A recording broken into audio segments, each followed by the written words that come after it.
За энэ удаагийн бичлэгээр 10-ын бутархайг хэрхэн одоо үржүүлэх талаар үзье. За 10-ын бутархайг 10-ын бутархайгаар үржүүлэхдээ. За энэ ч дахиад за 2412-ыг өчгөх нь за 0.6 гэдэж. За тэгэхээр энэ үржүүлийг одоо хийхэд бол бид нар заавал одоо нэмэх үйлдэлийг болон гасах үйлдэлийг хийхдээ 10-ны орны доор 10-ны доор 1-ийн орны доор 1-ийг бутархайн цагийн доор бутархайн цагийг нь тавих шаардлагагүй байхгүй. За ингэж тавиад ингэж бичиж хагаад за ямар ч бутархай гэдэг нь ерөөсө тоохгүйгээр шууд үржүүлнэ. Өөрөөр хэлбэл яаж үржүүлэх вэ гэхээр дотроо 22412-ыг үржих нь тэг 6 гэдэг байдлаар үржиж байгаатай. Айтхнаа шууд үржиж болно гэсэн үг. Тэгийнхэн донд цэг байхгүй шүү. Тэг 6 гэдгээр үржиж байгаа. За энийг үржихэд яаж үржих вэ гэхээр чинь те одоо зүгээр л ингийн үржүүлдэг шиг 6-2-12 нэгээ санаад 7 6-4-24 2-оо санаад 12 14 за доотлолт нь тэг гэдэг нэг орон мэдээж урагшилдаг те. За ингээд хооронд нь нэмэх юм бол 2 7 4 1 гэсэн тоо гарна. За ингээд энэ тоогоо яг бүхэл тоо үржүүлж байгаа юм шиг үржүүлснийхаа дараа цэгийн ард нийт хэдэн орон байгаагаа тоол 1 2 3 байна те. Тэгвэл хойноос нь 1 за 1 2 3 гэд энчээ таслаа тавина гэсэн.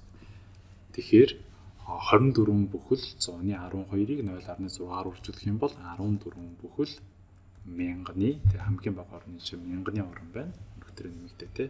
Өмнө нь 100-ны оронтой байсан бол 1000-ны болсон байна. 1000-ны 472 гэж бодох нэ. 1000-ны 472. За тэгэхээр үржих үйлдэлийн хувьд бол ерөөсөө яг энгийн өөр бүхэл тоонуудыг үржиж байгаа юм шиг үржүүлээд за цэгийн ардталтай байгаа орнуудыг нийт хэд байна. За тэгээд хойноосоо тоолоод төдий хэмжээний тоог бол хойдолд нь үлдээгээд явна гэсэн үг. За харин одоо хуваах үйлдэлийг хэдүүлээ хийгээд үзье. За хуваах үйлдэлийн хувьд бол 24 бүхэл 100-ны 12-ыг хуваах нь за 0.6-ад бас дахиад хуваая. За энэ хуваах үйлдэлийг хийхэд яах вэ гэхээр за хувааж байгаа тоогоо бүхэл орон руу шилжүүлнэ. Тэр нь юу гэсэн үг юм бэ гэхээр за энэ үйлдэлийг хийхэд 24 цэг 12-ыг хуваах нь гэд ингэж хуваая л та тий. За тэгвэл 0.6 биш 6-ад хуваах юм бол яах вэ гэсэн байдлаар бичнэ гэсэн үг.